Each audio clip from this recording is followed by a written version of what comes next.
Hola, muy buenos días mis alumnas y alumnos de octavo año básico. Espero que se encuentren muy bien. Bueno, el día de hoy les envío esta cápsula de repaso con contenidos que vieron en clases con el profesor Manuel. Vamos a recordar ya acerca de las estrategias de comprensión lectora, que como ustedes ya saben, son tres. ¿Ya? Primero, recuperación de la información, la que consiste en recuperar la información literal y evidente del texto. El segundo paso es la interpretación del texto, ¿ya? En la que se busca comprender qué ocurre con los personajes, qué sientes, cómo sientes, construir cuál es el sentido del texto y evidenciar el tema principal o central. Y por último tenemos la reflexión y valoración. Ya en este paso se pretende ir más allá de lo que el texto dice de modo literal, ¿ya? O sea, que nos insta a reflexionar sobre el contenido, buscando unas experiencias propias, ¿ya? Haciendo una similitud, una comparación con aquello que el texto relata y nuestras propias experiencias, ¿ya? También evocar imágenes, emociones personales. La idea es lograr una opinión personal y una actitud crítica de la narración.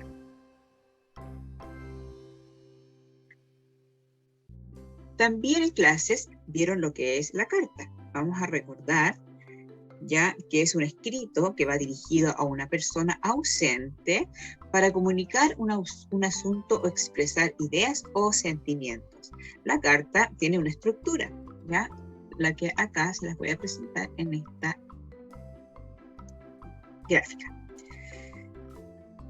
en esta imagen. Entonces tenemos primeramente el lugar y la fecha, se menciona el nombre de la ciudad, de donde se escribe la carta, y la fecha en la cual fue escrita. Pues tenemos el saludo, ¿ya? Que se dice, ahí se dice a quién va dirigida. En este caso dice querida abuela. Podría decir querido hermano, amada madre, ¿ya? Según a quién le escribimos. El cuerpo de la carta, que se dice lo que se quiere contar. Después tenemos finalmente la despedida, ¿ya? Que termina siempre con una frase que va a dirigir el receptor, obviamente. Una frase puede ser afectiva, ya te mando un gran saludo, te mando un gran abrazo, etc. Y la firma o el nombre de quien escribe. En este caso dice Diego.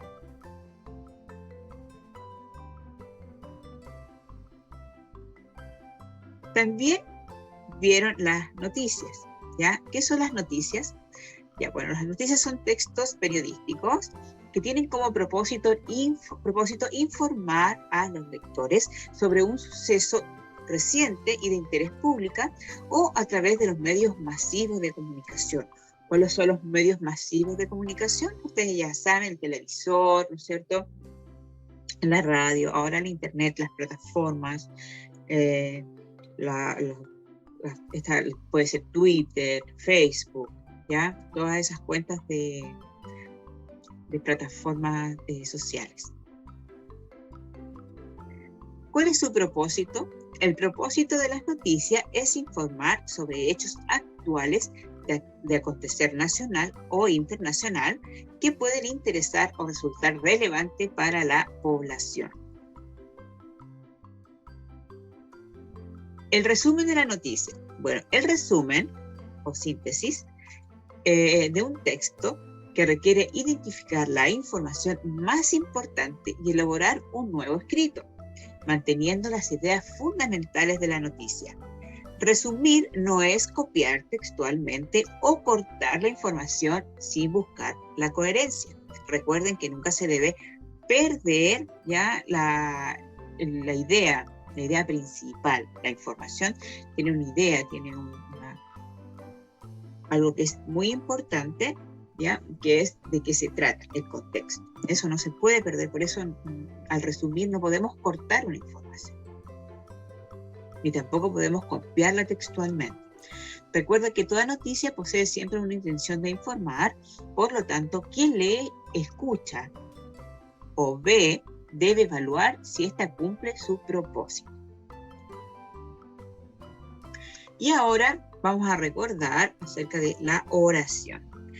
La oración es una unidad de sentido que expresa una coherencia completa. La mayor parte de las oraciones contienen sujeto, verbo y predicado. Vamos a analizar entonces, acá les puse 3 ejemplos, las vamos a analizar. La primera oración dice, el perro ladra mucho por la noche. Para identificar el sujeto, ustedes se tienen que hacer la siguiente pregunta. ¿Quién ladra mucho por la noche?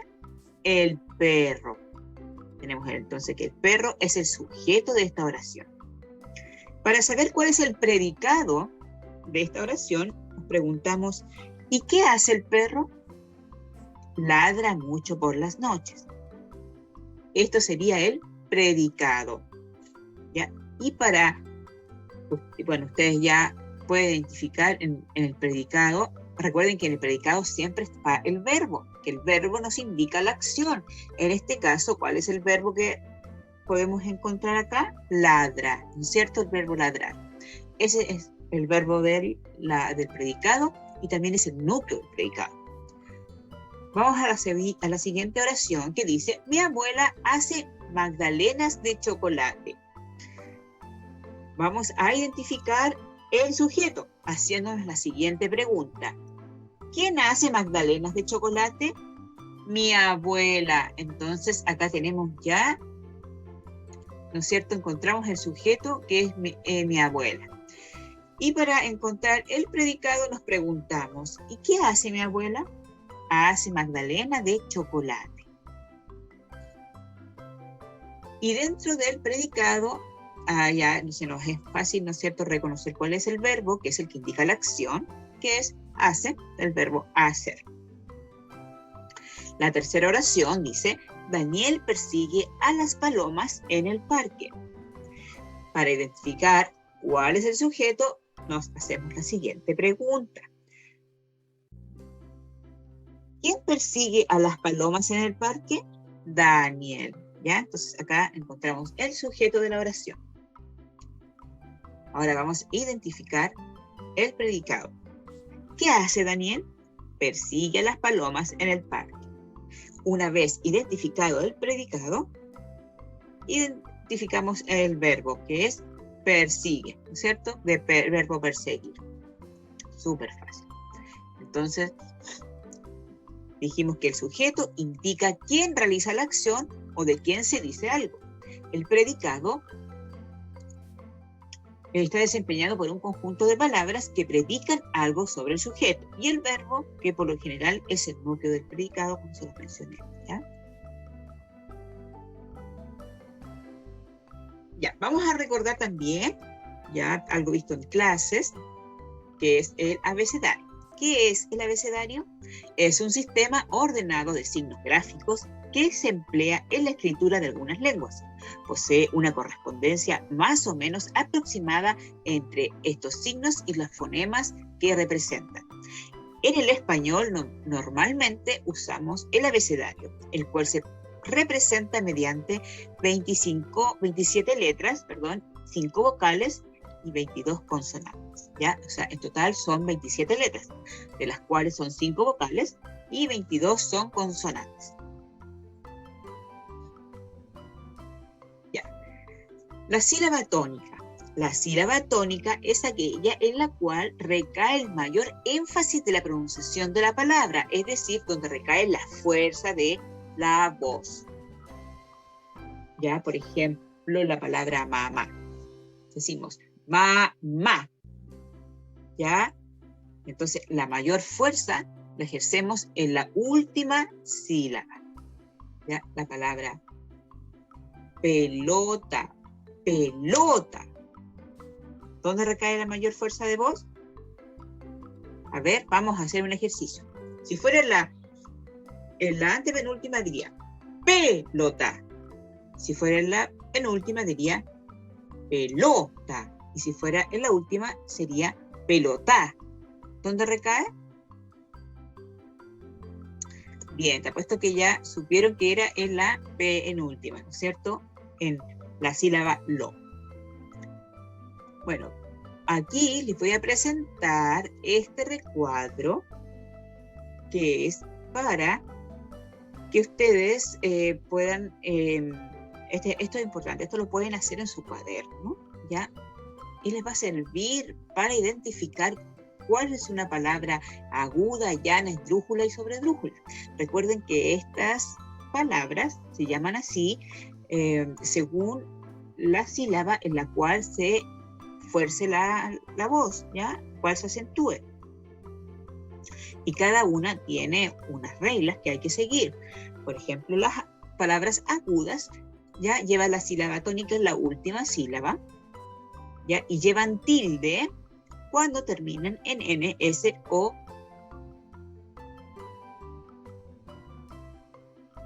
N, perdón, llevan tilde cuando terminan en N, S o vocal. Después tenemos las palabras llanas o graves también, ya que se acentúan en la penúltima sílaba y se tildan cuando no terminan ni en N, ni en S, ni en vocal. Las palabras esdrújulas ya se llevan la sílaba tónica en la antepenúltima y se tildan siempre. Ya acá tenemos ejemplo. Médico, pájaro, sábado. Ya las palabras esdrújulas entonces se tildan siempre. Y tenemos por último las palabras sobreesdrújulas, que son las que llevan la sílaba tónica en la anterior a la antepenúltima sílaba.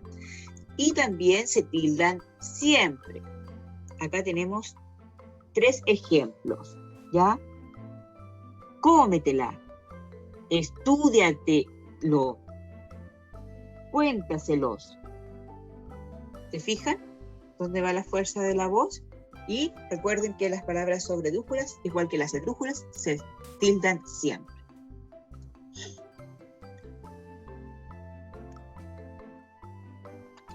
Bueno, mis chicos, que tengan una muy buena suerte, que les vaya muy bien en la prueba, ¿ya? Y les voy a leer esta oración que se las quise regalar en el día de hoy, que dice: no te canses, sigue adelante, porque la victoria que te espera es grande. Un besito, un abrazo, se cuidan mucho. Chao, chao.